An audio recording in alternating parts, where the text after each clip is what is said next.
What's up everyone, how's it going? So a few people have asked me on Instagram to go into more detail about these bodyweight exercises that I've been doing. So I thought I'd give you a top 10. I gave you a top 3 before, but I will expand this to a top 10. Just because I think you'll get a little bit more value and it'll give you a bigger view of what exactly I'm doing to keep active. So the coronavirus is still going on, I have no access to a gym, but I'm making the best of it. So I started with pause pull-ups. I've been doing these a few times a week, mostly sets of 8, 10, 12. I think the first set of these was 13 or 14 reps, which wasn't a PR, but was still a pretty good effort. So I do these paused just because it keeps me strict, and I use a neutral grip because it's actually a lot easier on the elbows. I'm doing a lot of volume on pull-ups, multiple times per week, so I just want to do whatever variation keeps me healthiest. And in this case, it's definitely neutral grip, for sure. Then I moved on to dips. Now, dips are almost by definition neutral grip, so there's no problem there. These are an amazing triceps, chest, and front delt exercise. They really are amazing. I attribute a lot of my tricep development to dips. I often do them weighted, but I do them body weight as well, and I think you can get value from doing them with just body weight. So these are sets of 15, 20, 25 reps. The range of motion is pretty good. I'm going fairly deep with each of the reps. I also did a few sets of wide grip.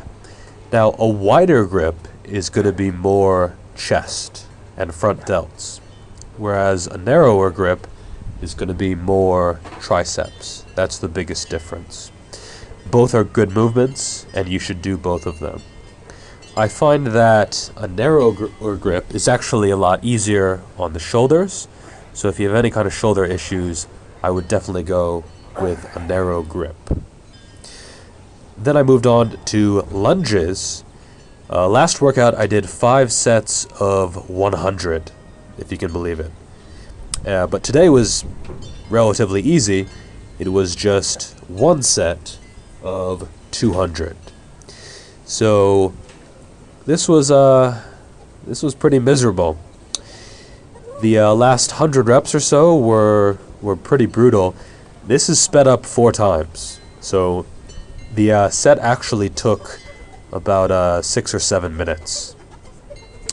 This is going to be good for your glutes, your hamstrings, your quadriceps. This is really going to work your entire lower body in a very balanced manner. So you might get sore hamstrings, you might get sore quads, you might get sore glutes, but it's really going to work them fairly evenly. Whereas, squatting is going to be mostly quads, and deadlifting is going to be more hamstrings. This is actually a very nice, balanced approach. Now, can you build muscle doing this? Yes, absolutely. Even doing super high reps, even without a ton of resistance, I think you can still build muscle. At the very least, you can maintain muscle, for sure. Now, this is going to be much, much better than sitting at home and crying like a little baby, which some people are doing because of the coronavirus. Next, I moved on to bar bodyweight extensions. Now, I don't know if these have a different name, probably, but these are really, really amazing for triceps. So as you can see, the range of motion at the elbow is pretty good. It's actually about as much extension and flexion as the elbow can give, as opposed to dips, which don't really have a great range of motion. For these, the higher the bar, the easier it is. The lower the bar, the more difficult it is. So these are fairly challenging. Then I moved on to Nordic hamstring curls.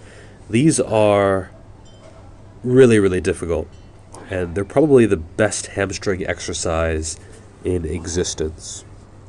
So, Romanian deadlifts, great exercise. Stiff-legged deadlifts, deficit deadlifts, snatch grip deadlifts, leg curls in the gym, great exercises. But this is actually possibly better than any of those. And you just need a bench or a bed or somewhere to tuck your heels under. This bench isn't ideal. It's a bit too high up. But again, just making the best of things. Then I moved on to bar rows. This might have a different name as well, but in my book I just called them bar rows. It seems pretty self-explanatory. So these aren't particularly challenging. Again, a higher bar is easier, a lower bar is more difficult.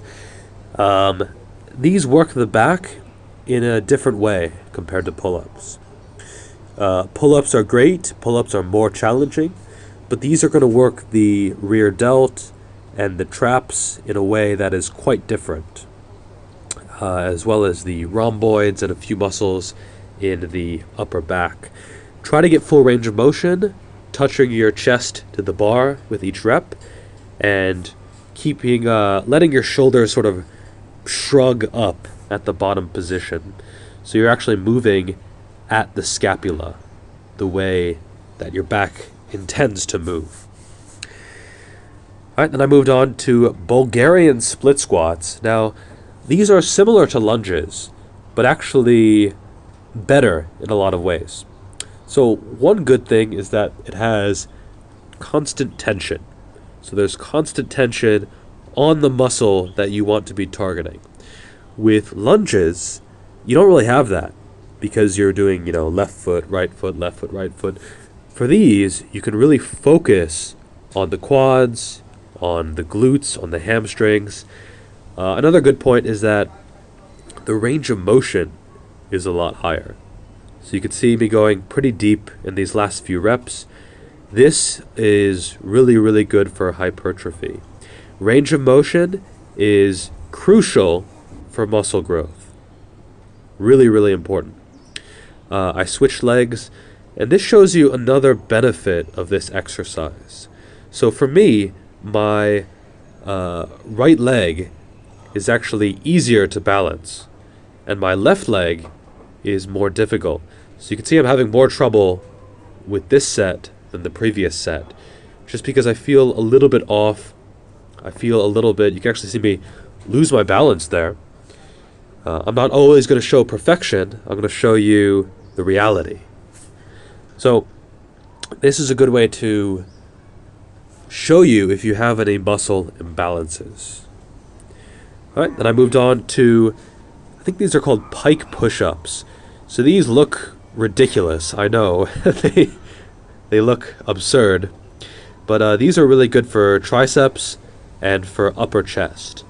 Dips are going to develop your lower chest, but this position, as you can see, the upper chest is going to be a lot more involved. Then I moved on to broad jumps. So these aren't really a great muscle builder, but I think it's important to be athletic. So these were just a few reps, just for fun. Not very far today. The the surface there is kind of slippery, so I wasn't really able to get a good lift off. You can see me slipping there a little bit, but I think it's a good movement nevertheless. Alright, and last, the bar biceps curl. So here I'm using two hands. For these, it's similar to a bar row, but you want to keep your elbow in front of your body as much as possible. So when you row, you're bringing your elbow back and contracting your back. When you do this, you want to keep the elbow in front of your body, and you want to contract your bicep. So this is surprisingly difficult if you do it correctly. You can scale the exercise to where it's potentially very difficult.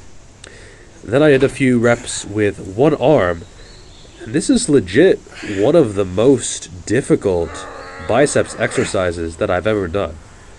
It's surprisingly challenging.